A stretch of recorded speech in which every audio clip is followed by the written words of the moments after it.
कुछ टाइम पहले तक ही मैं भी धार्मिक कर्म कांडों में पड़ी थी, लेकिन मेरे पापा ने मुझे बाबा साहब अम्बेडकर, फूले, पेरियार, सभी महापुरुषों के बारे में बताया।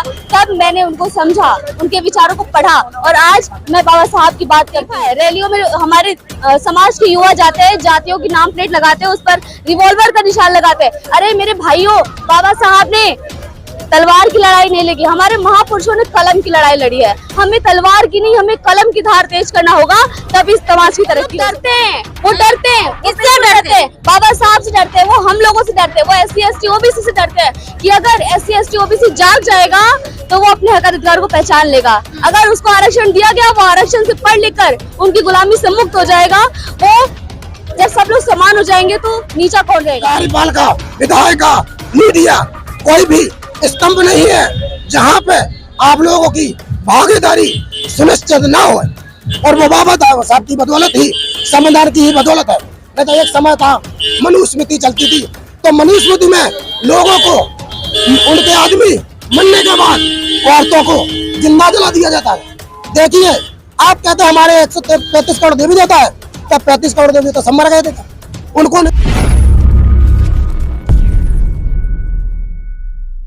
जय भीम, नमो बुद्धाय। मैं सुमन बौद्ध और आप देख रहे हैं SB लाइव 85। इस वक्त हम हैं दिल्ली पार्लियामेंट पर और हमारे साथ नैन्सी जी हैं। मैं इनसे बात करूंगी।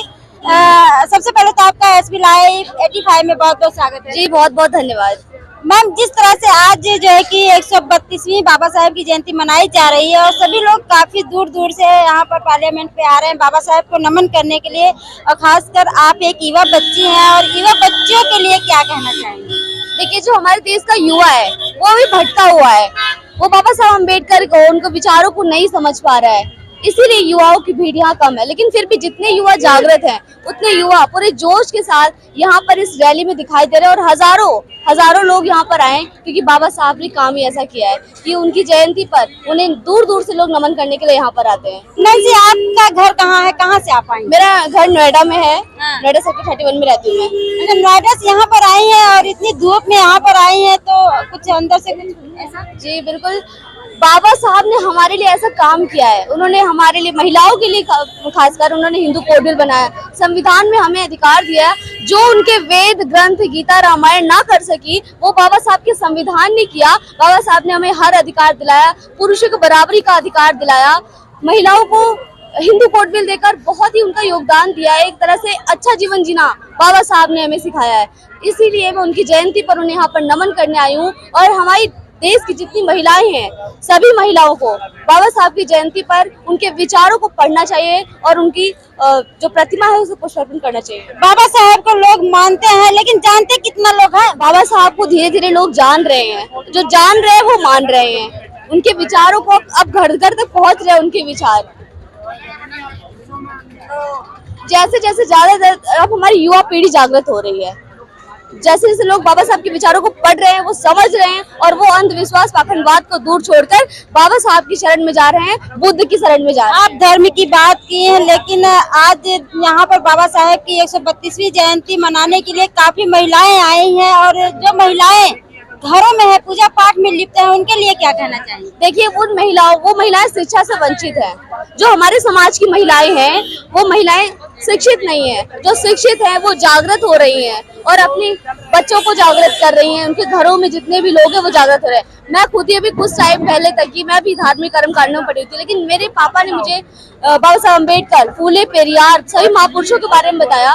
तब मैंने उनको समझा, उनके विचारों को पढ़ा और आज मैं बाबा साहब की बात करती हूँ। नैन्सी, एक मेरा सवाल ये है कि जिस तरह से महिलाओं को बाबा साहब जो है कि कहते थे कि जो महिला, जिस देश की महिला जो है कि तरक्की करेगी, वह देश तरक्की करेगा। तो मैं बात करूंगी बाबा साहब का जो सपना था कि भारत बौद्धमय बने, क्या लगता है कि इतना जो यहाँ पर काफिला आया है भारत बौद्ध? जी बिल्कुल, बाबा साहब के विचार अब घर घर तक पहुँचे हैं। जैसे जैसे लोग जागरूक होंगे, यहाँ भीड़ और ज्यादा बढ़ेगी और जल्दी, बहुत जल्दी बाबा साहब का सपना हम पूरा करेंगे। बाबा साहब जातिवाद खत्म करने की बात किए थे, लेकिन आज देखा जाए तो जातिवाद चरम सीमा पर है। बिल्कुल, मैंने देखा है रैलियों में हमारे समाज के युवा जाते हैं, जातियों की नाम प्लेट लगाते हैं, उस पर रिवॉल्वर का निशान लगाते हैं। अरे मेरे भाइयों, बाबा साहब ने तलवार की लड़ाई नहीं लगी, हमारे महापुरुषों ने कलम की लड़ाई लड़ी है। हमें तलवार की नहीं, हमें कलम की धार तेज करना होगा, तब इस समाज की तरक्की हो सकेगी। अभी दिल्ली की बात चले, जैसे कि बात करें कि पूरे देश में, पूरे देश विदेश में और पूरे विश्व में बाबा साहेब की जयंती मनाई जा रही है। और वहीं जौनपुर में बाबा साहेब की प्रतिमा कुछ लोग हैं तोड़े हैं, क्या कहना चाहेंगे? वो लोग डरते हैं, वो डरते हैं, किससे डरते हैं? बाबा साहब से डरते हैं, वो हम लोगों से डरते हैं, वो SC ST OBC से डरते हैं कि अगर SC ST OBC जाग जाएगा तो वो अपने हक अधिकार को पहचान लेगा। अगर उसको आरक्षण दिया गया, वो आरक्षण से पढ़ लिख कर उनकी गुलामी से मुक्त हो जाएगा। वो जब सब लोग समान हो जाएंगे तो नीचा कौन रहेगा? यानी बाबा साहेब और SC ST OBC से डरते हैं, इसीलिए मूर्तियां तोड़ रहे हैं। बिल्कुल, वो डरते हैं कहीं हम आगे ना बढ़ जाए। बिल्कुल। लास्ट सवाल ये है कि बाबा साहेब की जयंती पूरे देशवासियों को क्या संदेश देगी? देखिए, जो हमारे देश में जो बाबा साहब की जयंती मनाते हैं, अधिकतर लोग मनाते हैं, और मेरे समाज के लोग, कुछ लोग ऐसे असामाजिक तत्व हैं जो सिर्फ और सिर्फ बाबा साहब की जयंती के दिन ही आते हैं और झंडा फहरा के जय भीम का नारा लगाकर चले जाते हैं, लेकिन साल भर वो उनके विरोध में काम करते हैं। मैं उनसे ये कहना चाहती हूँ कि साल भर आप अपने घरों में बाबा साहब के विचारों को पढ़ाइए, अपने महापुरुषों के विचारों को पढ़ाइए, तभी ये देश आगे बढ़ेगा, ये देश बाबा साहब के सपनों का भारत बनेगा। जी सर, क्या कहना चाहेंगे? आज बाबा साहब की 132वीं जयंती पर यहाँ पर आए बाबा साहब को नमन करने के लिए, क्या कहना चाहेंगे? पहली बात तो सभी देशवासियों को बाबा साहब के 132वें जन्मदिन पे हार्दिक अभिनंदन, वंदन और कृतज्ञ। जब तक मैं जीवित हूँ, बाबा साहब को मिशन को आगे बढ़ाता रहूंगा और बाबा साहब के मिशन को रुकने नहीं दूंगा।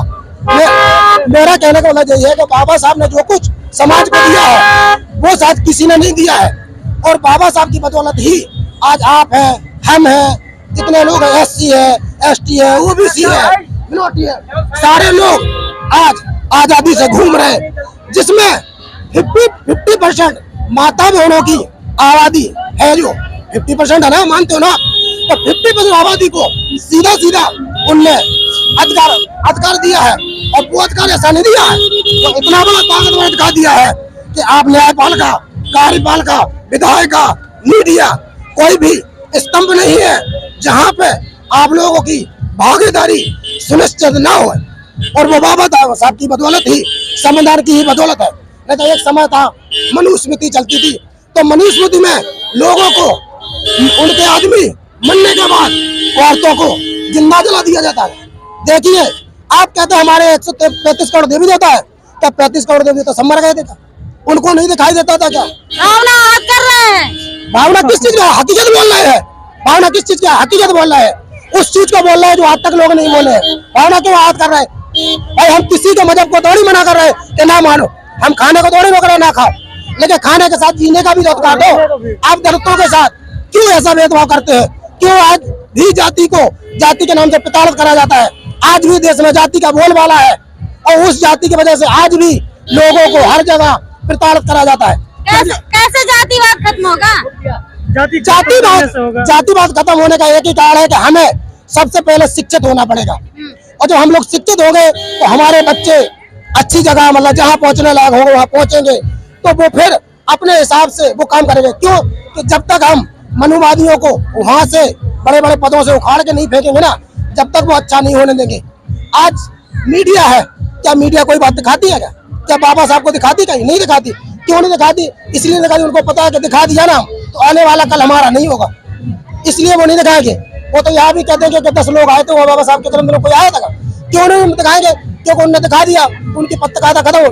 आज जितनी भी मीडिया है सब चापलूसी पे चल रही, दलालगिरी कर रही, और मीडिया वालों पे सवाल उठा रहे हैं। हाँ, तो मीडिया हकीकत कह रहे हैं ना, मीडिया अपना काम क्या कर रही? आप पत्रकार हो, हमसे गलती हो तो आप गलती के ऊपर से सवाल मांगिए ना। ये थोड़ी है गलती नहीं है आपके बच्चे हमारे पीछे पड़ गए। सारे मीडिया वाले थोड़ी नहीं है कैसे? अरे तो नहीं है तो कुछ तो चैनल वाले हैं जो जैसे उन्हीं के लिए बात कर रहे हैं। सारे थोड़ी कह रहे हैं सारे मीडिया वाले से। क्या 5 उंगली एक सी है क्या? कभी आपने देखी 5 उंगली एक सी? नहीं है ना 5 उंगली। तो मेरा कहने का मतलब ये है हमें शिक्षित होना पड़ेगा, संगठित होना पड़ेगा और संघर्ष करना पड़ेगा। क्योंकि जो कुर्सी की लड़ाई है ना वो आसानी से नहीं मिलती किसी को, कुर्सी के लिए लड़ना पड़ता है। अमृत काल आ रहा है, अमृत काल हमें तो नहीं दिख रहा, अमृत महोत्सव हम लोगों को दिख नहीं रहा अमृत काल। आज भी समस्याएं बनी हुई है। जी अमृत काल और जो जाने कौन कौन काल, ये तो सब दिखावा है, ये तो सारी पेपरबाजी है और मीडियाबाजी है, ऐसा कुछ नहीं है। क्या करे, अमृत काल आ रहा जो यार। एक बात आओ, आज शिक्षा का बेड़ा गर्क है देश में, शिक्षा का बेड़ा गर्क होने से किसका नुकसान होगा? जब शिक्षा का स्तर गिरेगा तो किसका होगा? SC, ST, OBC, क्योंकि इनके लोग ही गरीब होते, और जब इनके लोग गरीब होंगे तब इनके लोग पढ़ लिख नहीं पाएंगे तो अपने आप गरीब रहेंगे। फिर उनको मजदूर मिल जाएगा आसानी से, क्यों कि वो पढ़ लिख गए तो उनके लिए अधिकारी बन जाएंगे, कर्मचारी बन जाएंगे, विधायक बन जाएंगे, जो मिशन के हुए निकले हुए।